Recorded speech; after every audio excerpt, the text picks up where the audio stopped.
The Sequoia genus has been around for thousands of years. These trees are scientific marvels in many ways. They stand unique as a tree that doesn't just survive fire, but needs it. Giant sequoias are the quintessential fire-evolved species. Giant sequoias need fire to flourish, to propagate, because the seeds of the giant sequoia are these teeny little seeds. They don't really tend to root very effectively unless they have a nice, clear, open mineral soil bed that they fall into. And the perfect thing to create that condition, of course, is a little bit of fire on the ground to burn away all the litter and the duff. Living symbiotically with the most destructive element to humans, these trees thrive. A lot has changed in the thousands of years that they've been around, and even more is changing now.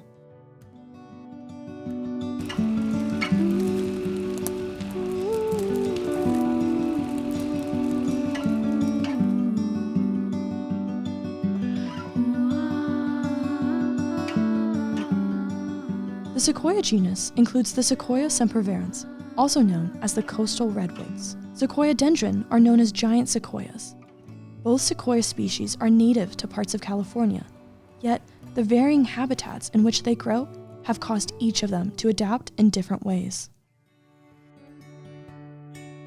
Redwoods were given this name because of their red bark. That beautiful red color that you see in a sequoia forest is tannins, which makes the bark more fire resistant.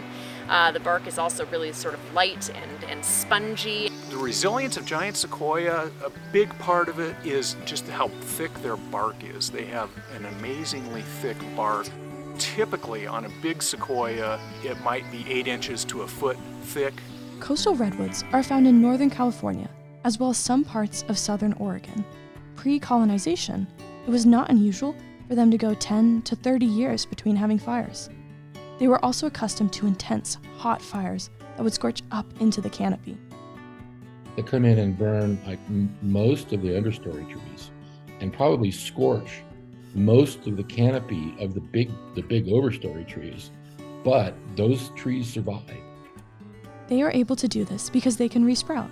When people visit the coastal redwoods, they will often see a cathedral tree, a tree that has sprouted more trunks from the same root. They can even do this up into their canopy. As long as some area of their canopy survives, it can resprout and continue to grow. Giant sequoias also have the red, spongy bark that protects them. They are found in the Sierra Nevada range in California. Prior to colonization, they were accustomed to frequent, regular fire cycles. In the giant sequoia, the intervals between fires can be short, really short, like 2 or 3 or 4 or 5 years. Giant sequoias mainly had low-intensity ground fires. We do have some evidence of some high-severity fires in the past, but more localized, like one grove or a small part of one grove, showing evidence of a high-severity fire, but really rarely. Once in 2,000 years, you might see something like that in giant sequoia.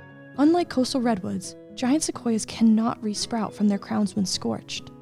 If they get like 80% of their canopy of the upper branches and leaves killed in fire, those trees are going to die, and they're not going to resprout and come back. And that's what's been happening actually in the last several years.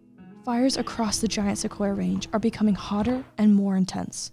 So what changed? Unfortunately, when settlers of European descent arrived in this area, that relationship between the forest ecosystems and fires was really poorly understood.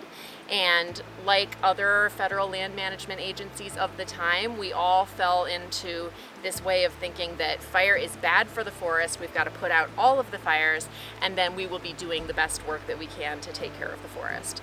In 1900 and in 1910, it became policy to just stop all burning, intentional burning. But once you put fires out, you take the fire away completely, then these stands really filled in, and the understory filled in, especially with so-called shade-tolerant trees. So you can really see a dramatic difference in some of the old photos from the very early days to those middle days after that fire suppression policy had been in place for a while. Suddenly, the groves have a totally different character. It's a much denser forest. With the forest being denser, there isn't enough room for sequoia seedlings to grow, and the crowded understory provides fire a pathway along which to climb into the canopy. Early on, when I first started working here, the main concern was getting fire back into giant sequoia groves, because by then we had already proven pretty well that reproduction of giant sequoias depends on fire, and also we're concerned that if you don't have fire, you get a buildup of forest fuels. You get dead branches, dead leaves, dead logs on the ground, and if you get a century's accumulation of those and then you get a wildfire, it can burn too severely. Realizing the risks of managing for zero fires, Kings Canyon and Sequoia National Parks began working to add fire back into the area. Throughout the 60s, some really small prescribed burning kind of experimental plots here and there. By 1968, we really had something like an actual prescribed burn program established here in the parks. The goal of this program was to work to slowly reintroduce fire in a way that would reduce harm to the trees as much as possible. So what makes prescribed fire different than wildfires is you get to choose when you do it. Prescribed burns can only happen within a certain temperature range. You don't want it to be too cold, but also too hot. It can't be too hot outside to do a prescribed burn. The prep work can sometimes take a really long time. Prescribed burns take time and resources, which has limited the amount of land the National Park Service has been able to cover. To return the whole sort of montane ecosystem to kind of the fire return interval that we'd like to see based on tree ring data, we'd want to probably be burning at least about 10,000 acres a year. In the time that I've been here, we are not coming anywhere close to that. A lot of years we're burning maybe 1,000 acres. Now it's not just the effects of non-indigenous colonizers affecting the trees. The climate crisis is creating drier summers with consequently hotter fires. Until we started to see some of these more recent effects of warmer temperatures happening, the big thing was the exclusion of fire and what that had done to the forests. And now we're layering on top of that changes that we can attribute to warming temperatures. 2015 brought a very hot, intense fire to the home of the giants. It swept through, with estimates saying it killed 100 ancient trees. Before then, the most sequoias we had ever seen killed in a wildfire was 14 big ones. And suddenly we're up to 100. Hot fires continued through the years, with 2020 being one of the worst years for giant sequoias on record. There are areas of even 100 acres or more where every sequoia is dead. And we had never seen anything like that. I've been saying for some time that when we start seeing the old sequoias that are 2,000 to 3,000 years old dying in large numbers, that will be a very clear sign of extraordinary climate change. Local tribes are working to keep in place their time-honored practices. Our tribe still does fuel mitigation, but it's not so much for just burning the land off. Right now, it's kind of made a big swing towards logging / for replanting. They do a lot of thin and release now. The National Park Service is dedicated to working on it as well.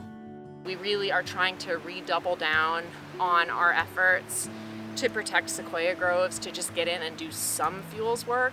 Maybe we can't do that prescribed burn that ultimately we really want to do right now, but at least we can go in there and we can start prepping. These magnificent trees need help, and it's a community effort. We've already intervened. I think it's fully justified to intervene now with appropriate methods and right places and right time. People are looking for ways to support the giant sequoias and to support ecosystems in general. I would always urge everyone to find ways to get involved in fighting climate change, building yourself as a steward and as an advocate by visiting these places and forming your own relationships with them and knowing more about them. Despite surviving the test of time, these guardians face new obstacles in a changing climate. While the sequoias may not become extinct in our lifetime, we are losing these gentle giants, trees that live through nations forming at an unprecedented rate. What we've lost is one of the things that humans find so marvelous about sequoias. We've lost so many of the big millennial-aged sequoias. If you burn up a 2,000-year-old sequoia, you won't get a replacement for 2,000 years.